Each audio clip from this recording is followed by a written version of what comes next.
Ketahuilah wahai Anda semuanya bahwa sesungguhnya wajib bagi kita itu untuk mengetahui 4 hal. Al-ula, kata dia, pertama al-ilmu. Orang itu harus pakai ilmu.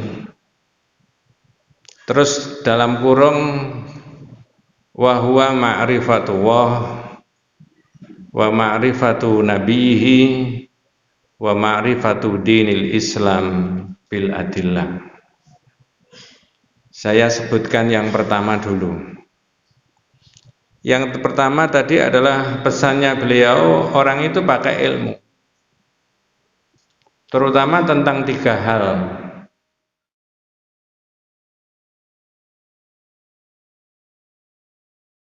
Assalamualaikum warahmatullahi wabarakatuh. Bismillahirrahmanirrahim. Innal hamdalillah nahmaduhu wa nasta'inuhu wa nastaghfiruh wa na'udzu billahi min syururi anfusina wa min sayyiati a'malina. May yahdihillahu fala mudilla lahu wa may yudlil falan tajida lahu waliyyan mursyida. Asyhadu an la ilaha illallah wahdahu la syarika lahu wa asyhadu anna Muhammadan abduhu wa rasuluhu la nabiyya ba'dah. Allahumma shalli ala Muhammad wa ala ali Muhammad kama shallaita ala Ibrahim wa ala ali Ibrahim wa barik ala Muhammad wa ala ali Muhammad kama barakta ala Ibrahim wa ala ali Ibrahim fil alamin innaka Hamidum Majid. Amma ba'du. Ma'asyiral muslimin rahimani wa rahimakumullah, usikum wa nafsi bi taqwallahi faqad faza man ittaqa. Ibu-ibu, bapak-bapak, adik-adik para jamaah rahimakumullah. Saya meneruskan pesan dari Imamud Da'wah. Sebutan Imamud Da'wah ini diberikan oleh banyak kalangan, tapi kita tidak populer di kalangan kita. Seorang mujaddid pembaharu disebut sebagai Imamud Da'wah Syekh At-Tamimi. Orang boleh sependapat dengan pikiran-pikirannya dan boleh tidak, tapi silakan dicek terlebih dahulu mengapa sependapat dan mengapa tidak. Saya cuplikkan pesan beliau. Waktunya 10 menit. I'lam rahimakallah annahu yajibu alaina ta'allumu 4 masail. Al-ula al-ilmu wa huwa ma'rifatullah wa ma'rifatu nabiyhi wa ma'rifatu dinil Islam bil adillah. Ats-tsaniyah al-'amalu bihi. Ats-tsalitsah ad-da'watu ilaihi. Ar-rabi'ah as-sabru 'alal adza fihi. Apa maksudnya? Ketahuilah wahai Anda semuanya bahwa sesungguhnya wajib bagi kita itu untuk mengetahui 4 hal. Al-ula, kata dia, pertama al-ilmu. Orang itu harus pakai ilmu. Terus dalam kurung wa huwa ma'rifatullah wa ma'rifatu nabihi wa ma'rifatu dinil Islam bil adillah. Saya sebutkan yang pertama dulu. Yang pertama tadi adalah pesannya beliau, orang itu pakai ilmu, terutama tentang 3 hal. 3 hal tentang Allah, ma'rifatullah, mengerti tentang Allah, ma'rifatu nabiyhi, mengerti tentang nabinya, ma'rifatu dinil Islam bil adillah, dan mengerti tentang agama Islam. Ketiga-tiganya itu harus pakai dalil. Mengapa kok harus wajib bagi kita mengetahui 4 perkara? Salah satunya adalah ilmu tentang 3 hal itu tadi. Jawabannya siapa saja, hidup di mana saja, dia beragama apa saja, begitu dia mati, ditanya oleh malaikat tentang 3 hal itu. Orang boleh percaya, boleh tidak, tapi itu iman kita.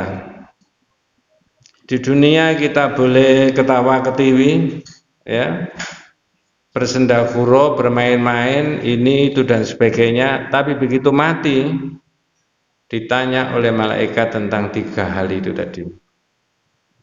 Zaman dulu oleh orang tua kita itu kita diberitahu, katanya ada pertanyaan, siapa Tuhanmu, siapa nabimu, dan apa agamamu. Kalau pakai bahasa guyon, ya dihafalkan aja Ustadz. Loh, ini bukan hafalan mas. Tidak ada jaminannya hafalan itu, tidak ada. Oh, nanti kalau dimakamkan diberitahu aja Pak. Tidak bisa, nggak ada tuntunannya. Maka ketiga-tiganya itu adalah harus pakai ilmu tadi. Maka Al-Bukhari menulis babun al-ilmu qabla al-qaul wal amal. Orang itu harus pakai ilmu dulu sebelum dia berbicara dan beramal. Tanpa ilmu tidak bisa. Wabil khusus tentang 3 hal itu tadi. Ma'rifatullah, mengerti tentang Allah. Kita akan ditanya siapa Tuhanmu, dan tidak usah dipersiapkan jawabannya Tuhanmu itu orang mana, itu tidak akan ditanya begitu. Nah sekarang saya cuplikan ma'rifatullah bil adillah, mengerti Allah dengan dalil. Salah satunya adalah Allahu khalaqona wa razaqona wa lam yatrukna hamalan. Allah itu yang menciptakan kita, dan Allah itu memberikan rezeki kepada kita, dan Allah itu tidak meninggalkan begitu saja kepada kita. Ini penting. Salah satu ma'rifatullah, mengerti tentang Allah, orang harus mengerti itu salah satunya. Banyak ini kitabnya, tapi ini bagian awal, 1 halaman dari sekian banyak halaman. Jadi Allah itu yang menciptakan kita dan memberikan rezeki kepada kita, tidak meninggalkan kita begitu saja. Manusia ditaruh di dunia, berbagai fasilitas dunia ini ada, bisa hidup nyaman di dunia. Pak, kalau sampai naik ke atas, tidak tahu caranya bagaimana, kayak Batman begitu, sampai atas terus tidak kelihatan, sesak nafas enggak? Tidak bisa menjawab karena tidak pengalaman kan. Menurut teorinya yang punya ilmu, iya, karena di sana tidak ada apa? O2, tidak ada oksigen. Tapi ditaruh di dunia ini salah satu fasilitas yang diberikan oleh Allah. Ya, nggak pakai bayar. Dan bukan hanya itu yang terpenting. Kalau Allah itu tidak membiarkan kita begitu saja, adalah Allah mengutus Rasul, wa arsalna ilaina rasulan. Dan Allah mengutus Rasul, lalu Rasul itu dibekali dengan kitab. Kita semuanya kebagian Rasul yang terakhir membawa kitab Al-Quran. Abadi kitab ini. Coba saya cek, bukan saya tes, tapi saya cek. 1, 2, 3, sekian banyaknya ini. Andai kata, Mas, Quran ini hari ini dibakar, seluruh dunia nggak ada yang tersisa. Jangankan 1 halaman, 1 baris saja nggak ada. Yang digital juga dimusnahkan semuanya, nggak bisa dilacak di internet dan sebagainya. Pertanyaannya adalah, apakah hari ini Quran itu bisa dicetak ulang? Halo? Caranya? Yang hafal-hafal itu dipanggil, direkam, lalu dicetak ulang. Tentu saja yang dipanggil tidak termasuk sampean dan saya. Ini salah satu otentiknya Al-Quran. Inna nahnu nazzalna dzikra wa inna lahu lahafidun. Kami yang menurunkan Al-Quran dan kami yang menjaga. Rada menyimpang sedikit, saya nanti lanjutkan yang 3 hal itu tadi. Ketika ada adik-adik kita yang hafal Al-Quran diberi fasilitas oleh Pak Rektor untuk masuk perguruan tinggi tanpa tes, ada yang kebakaran jenggot nggak kira-kira? Ada yang nyinyir nggak? Itu enak aja anaknya umat Islam begitu hafal kitab sucinya masuk perguruan tinggi tanpa tes. Yang lain itu bertahun-tahun itu ikut bimbingan tes supaya bisa masuk di perguruan tinggi yang bergengsi menurut kehendaknya. Jenengan dan saya sebagai orang Islam harus dijawab dengan gagah dan pede sekali. Nggak pakai i, pede saja. Ya. Apa jawabannya? Mas, kitabmu hafalkan mulai halaman pertama sampai halaman terakhir. Nanti kalau kamu bisa menghafalkan tanpa salah, diberi kesempatan yang sama seperti adik-adik kita yang hafal Al-Quran. Kira-kira bisa menghafalkan nggak Pak? Inilah salah satunya Allah Subhanahu wa Ta'ala menciptakan kita, memberikan rezeki kepada kita, dan Allah tidak membiarkan kita begitu saja. Ini pesan Imam Dakwah itu tadi. Yang pertama, al-ilmu, ma'rifatullah, mengerti tentang Allah, dan mengerti tentang Allah itu bil adillah, pakai dalil. Salah satunya tadi saya sebutkan, wa arsala ilaina rasulan, Allah mengutus untuk kita semuanya Rasul. Faman ata'ahu dakhalal jannah wa man asahu dakhalan nar. Siapa yang mentaati Nabi masuk surga, dan siapa yang durhaka kepada Nabi masuk neraka. Ketika santai-santai begini, Nabi Muhammad SAW, Nabi kita itu memberitahu kepada para sahabat, kullu ummati yadkhulunal jannah, kata Nabi. Semua umatku ini ya nanti akan masuk surga. Illa man abah, kecuali orang yang tidak mau.